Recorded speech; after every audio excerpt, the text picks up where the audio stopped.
Hi everyone, welcome to my channel. Tissue పేపర్తో చేసిన jasmine బడ్స్తో వెరైటీగా ఒక డిజైన్ ట్రై చేశాను. ఫస్ట్గా అయితే జాస్మిన్ బడ్స్ తయారు చేసుకున్నారండి. టిష్యూ పేపర్ తీసుకుని 4 సైడ్స్ మంచిగా కట్ చేయండి. తర్వాత మధ్యకి ఫోల్డ్ చేసి కట్ చేయండి. తర్వాత మళ్ళీ ఇంకొక ఫోల్డ్ చేసి స్మాల్ స్క్వేర్స్ లాగా కట్ చేసుకోండి. వాటి నుంచి త్రీ సెట్స్ పేపర్స్ తీసుకుని పక్కన పెట్టుకోండి. దానిలో 2 టిష్యూ పేపర్స్ తీసుకొని చక్కగా స్మూత్గా ప్రెస్ చేయండి. టైట్గా చేయొద్దు, టైట్గా చేస్తే గట్టిగా అయిపోతుంది. సో ఇప్పుడు టిష్యూ పేపర్ తీసుకోండి. మనకి టిష్యూకి 2 సైడ్స్ ఉంటాయి. ఒకటి సాఫ్ట్, స్మూత్. రఫ్ సైడ్ ఉన్నది లోపలికి పెట్టండి. సాఫ్ట్ సైడ్ పైకి పెట్టి దాన్ని చక్కగా వేళ్ళతోటి మంచిగా స్మూత్గా ఇలా కిందకి లాగుతూ కింద మంచిగా ప్రెస్ చేయండి, రోల్ చేస్తూ. తర్వాత పైన మంచిగా ప్రెస్ చేయండి. ఫింగర్స్తో టిప్స్తో ప్రెస్ చేస్తూ ఉంటే చూడండి ఒక మువ్వు మాదిరిగా అది వచ్చింది కదా. ఎక్స్ట్రాగా ఉన్న వాటిని మనం కట్ చేసేయండి. వేస్ట్గా ఉన్న పీసెస్ని కూడా మనం ట్రై చేయొచ్చు. పాడైపోకుండా వాటిని కూడా మనం చక్కగా కట్ చేయొచ్చు. కాడలన్నీ ఈక్వల్గా కట్ చేసుకోండి. ఒక బౌల్లో ఫెవికాల్ తీసుకుని దాంట్లో వాటర్ పోసి లిక్విడ్లా ప్రిపేర్ చేసుకోండి. లిక్విడ్ ఫెవికాల్ని జాస్మిన్ బడ్స్ కాడలకి అప్లై చేస్తూ టైట్గా ప్రెస్ చేయండి. అన్ని బడ్స్కి అప్లై చేసి డ్రై అవ్వనివ్వండి. పోస్టర్ కలర్స్లో గ్రీన్ కలర్, ఎల్లో కలర్ తీసుకొని దాంట్లో వాటర్ని ఫెవికాల్ని మిక్స్ చేసి లైట్గా కలుపుకొని కాడలన్నిటికీ అప్లై చేయండి. వాటిని కూడా డ్రై అవనివ్వండి. ఇప్పుడు తేడా చూడండి, అప్లై చేసినవి, అప్లై చేయనివి. అదేవిధంగా అదే కలర్ తీసుకొని ఒక పేపర్కి అప్లై చేయండి. లేదంటే మీ దగ్గర ఫెవిక్రిల్ ఉంటే కనుక దాన్నైనా అప్లై చేసుకోవచ్చు. లైట్ గ్రీన్ అయితేనే చక్కగా ఆ జాస్మిన్ కాడల తొడుములు ఆ విధంగానే ఉంటాయి కనుక ఆ విధంగా ప్రిపేర్ చేసుకొని వాటిని కట్ చేసుకుని పెట్టుకోండి. ఈ కట్ చేసుకున్నటువంటి ఆ పేపర్ని ఫెవికాల్ అప్లై చేసి దానికి జాస్మిన్ బడ్ని ఇలా రోల్ చేయండి. కింద వైపు కాడ కొంచెం ఉండేలాగా, పేపర్ ఉండేలాగా చూసుకుని చుట్టూ రోల్ చేసిన తర్వాత సరిపడినంత ఉంచి మిగిలిన కట్ చేయండి. చివరిన చూపుడు వేలు, బొటన వేలు మధ్యలో పెట్టుకొని చుట్టూ మంచిగా ప్రెస్ చేయండి. తర్వాత ఒక పెన్ను తీసుకొని తొడుమల్ని ఓపెన్ చేయండి. ఎంత ఒరిజినల్గా ఉందో చూడండి ఆ బడ్. ఈ బడ్స్ని 2 రకాలుగా మాల కట్టడం ఇప్పుడు చూపిస్తానండి. చూడండి ఎంత ఫ్రెష్గా రియల్గా ఉన్నాయి కదా. ఒరిజినల్గా తొడుమలతోటి, తొడుమలు లేకోకుండాను రియల్గా ఉన్నాయి. ఇప్పుడు దారం తీసుకొని చూపుడు వేలు, బొటన వేలు మధ్య పెట్టుకొని మధ్య వేలు పైనుంచి తీసుకొని దారాన్ని లోపలికి లాగండి.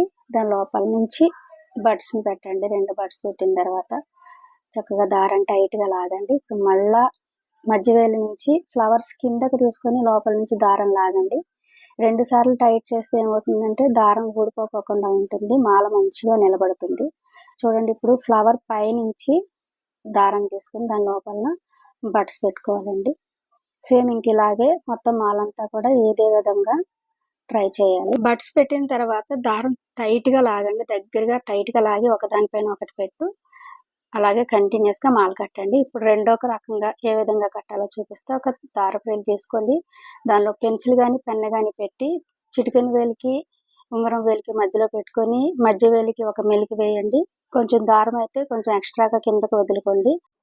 దారాన్ని బొటన వేలు, చూపుడు వేలు మధ్యలో పెట్టుకొని సేమ్గా 2 బడ్స్ పెట్టండి. దాన్ని చూపుడు వేలు పైనుంచి లోపలికి తీసుకోవాలి. పైన చుట్టొద్దు, జస్ట్ పైనుంచే దారం తీసుకోవాలన్నమాట. చూపుడు వేలు చుట్టూ దారాన్ని అయితే చుట్టకూడదు. జస్ట్ దారం తీసుకోండి. అలా పైనుంచి లోపలికి దారం పెట్టి ఒక నాట్ అయితే వేయండి.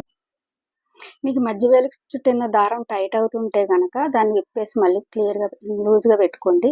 చూడండి ఎలా పట్టుకున్నామో మనము. మధ్య వేలు సపోర్ట్ తీసుకొని దారాన్ని పట్టుకోవాలి.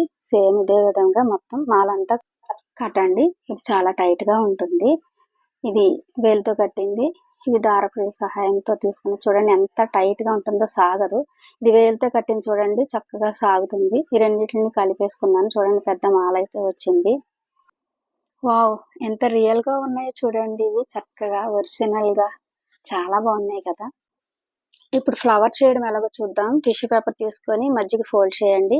దాన్ని మళ్ళీ 3 ఈక్వల్ పార్ట్స్ కింద ఫోల్డ్ చేసుకోండి. ఈ ప్రతి పార్ట్ని సెపరేట్ చేసేసేయండి. చేసిన తర్వాత ఒక పార్ట్ తీసుకొని ఫ్రంట్ అండ్ బ్యాక్ ఫోల్డ్ చేసుకుంటూ మొత్తం పేపర్ అంతా ఫోల్డ్ చేసి పైన యూ షేప్లో డ్రా చేయండి. తర్వాత దాన్ని సిజర్స్ తీసుకొని నీట్గా కట్ చేయండి. చూడండి మంచిగా యూ షేప్లన్నీ ఎలా వచ్చినాయో. ఒక గ్యాప్కి మధ్యలో హెడ్స్ వచ్చేలాగా పెట్టుకొని చక్కగా రౌండ్గా రోల్ చేయండి. ఇట్లా కంప్లీట్గా రోల్ చేస్తే మనకు ఒక మంచి ఫ్లవర్ వస్తుంది. సేమ్ దాని కింద బడ్స్ చేసినట్టుగానే కింద ప్రెస్ చేయండి. లిక్విడ్ వాటర్ తోటి ఫెవికాల్ తోటి ప్రెస్ చేసి తర్వాత గ్రీన్ కలర్ అప్లై చేసి దానికి తోడు మళ్ళీ సేమ్ బడ్స్కి పెట్టినట్టుగానే పెట్టండి. చూడండి ఎంత ఒరిజినల్గా ఫ్లవర్స్ వచ్చాయో సూపర్ ఉన్నాయి కదా. తెలుగు అక్షరం ఆ డ్రా చేయండి. దీని నుంచి మనం 2 బర్డ్స్ని డ్రా చేద్దాము. మీకు వీడియో స్టార్టింగ్లో చెప్పాను ఈ బర్డ్స్ తోటి ఒకటి వెరైటీగా ట్రై చేశాను అనేసి, అదే ఇది. ఆ బర్డ్స్ని గ్రీన్ కలర్ తొడుములకు అప్లై చేసిన తర్వాత టేబుల్ మ్యాట్ చుట్టూ అరేంజ్ చేస్తూ ఉంటుంటే ఒక ఐడియా వచ్చిందనమాట. ఫస్ట్ వీడియోలో చూడండి అది. దాన్ని చూసి ఏ విధంగా చేయాలనే ఆలోచన వచ్చి బర్డ్స్ని డ్రా చేస్తున్నాను. ఈ జాస్మిన్ బర్డ్స్ నేను ఇంతకు ముందు ఒక వీడియోలో అయితే చేశానండి. కాకపోతే చాలామంది ఆ వీడియో ఫాస్ట్ అయ్యింది, ఫెవికాల్లో ఏం కలిపారు, వాటర్లో ఏం కలిపారు, కలర్స్లో ఏం కలిపారు అని చాలామంది అడగడం జరిగింది. కొంతమంది అయితే వీడియో ఫాస్ట్ అయిపోయింది కదా, కొంచెం స్లోగా చేయండి అని అడిగారు. అందువల్ల దీన్ని మళ్ళీ నేను చేస్తున్నాను అన్నమాట. ఈ బర్డ్స్ కూడా చాలా సింపుల్ స్ట్రోక్స్ తోటి చేస్తున్నాను చూడండి. సింగిల్ స్ట్రోక్స్ బర్డ్స్ చాలా ఈజీగా వస్తాయి మీకు డ్రా చేయడానికి. మీరు ట్రై చేయండి. బర్డ్స్ కంప్లీట్ అయిపోయాయి. ఇప్పుడు నేను ఒక నార్మల్ అట్ట తీసుకున్నాను. దాన్ని 2 ఈక్వల్ పార్ట్స్ కింద కట్ చేశాను. 15 ఇంచెస్ లెంగ్త్, 11 ఇంచెస్ విడ్త్ తోటి 2 పీసెస్. దానికి యాక్రిలిక్ కలర్ తీసుకుని దానిలో వాటర్ కలిసి అప్లై చేసేసానండి. ముందుగా డ్రా చేసి పెట్టుకున్న చూసారా వైట్ పేపర్ మీద డ్రా చేశాను. వాటిని నేను ఇక్కడ డ్రా చేశాను. వైట్ పేపర్ మీద అయితే క్లియర్గా అర్థమవుతుందని వైట్ పేపర్ మీద డ్రా చేశాను ఫస్ట్. తర్వాత ఈ బ్లాక్ కలర్ పేపర్ మీద పెన్సిల్తో డ్రా చేశాను. సో దానిపైన ఫెవికాల్ తీసుకుని నీట్గా అప్లై చేసుకుంటూ దానిపైన ఏ విధంగా బడ్స్ అన్ని అప్లై చేశానండి. ఇప్పుడు ఒక పేపర్ తీసుకొని మంచిగా రోల్ చేస్తూ ఒక పేపర్ స్టిక్స్ లాగా తయారు చేశాను.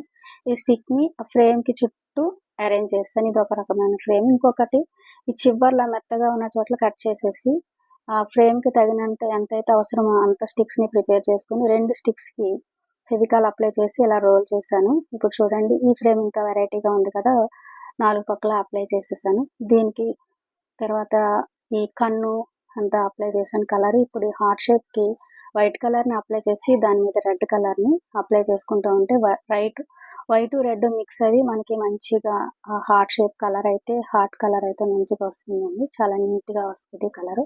చూడండి ఆ ఫ్రేమ్కి బ్లాక్ కలర్ అప్లై చేశాను ఫస్ట్. తర్వాత దానికి వుడ్ కలర్ని అప్లై చేశాను. దానిపైన ట్రాన్స్పరెంట్ పేపర్స్ తీసుకొని ఒక ఫోటో ఫ్రేమ్ మాదిరిగా చేశాను. దానికి సెల్లో టేప్ వేసి మంచిగా నీట్గా 4 సైడ్స్ నేను స్టిక్ చేశానండి. హ్యాంగ్ చేసుకోవడానికి ఈ ఉలెన్ థ్రెడ్ తీసుకొని ఈ విధంగా ట్విస్ట్ చేస్తూ ఆ రెండింటిని కలిపి థ్రెడ్ తయారు చేశాను.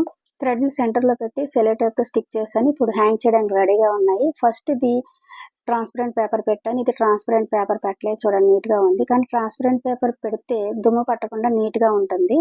ఇప్పుడు దీనికి కూడా ట్రాన్స్పరెంట్ పేపర్ పెట్టాను. చూడండి ఎంత నీట్గా అందంగా ఉన్నాయి కదా, చక్కగా వెరైటీగా. ప్లీజ్ మీకు నచ్చినట్లయితే సబ్స్క్రైబ్ చేయండి, లైక్ చేయండి, షేర్ చేయండి, కామెంట్ చేయండి. Thank you.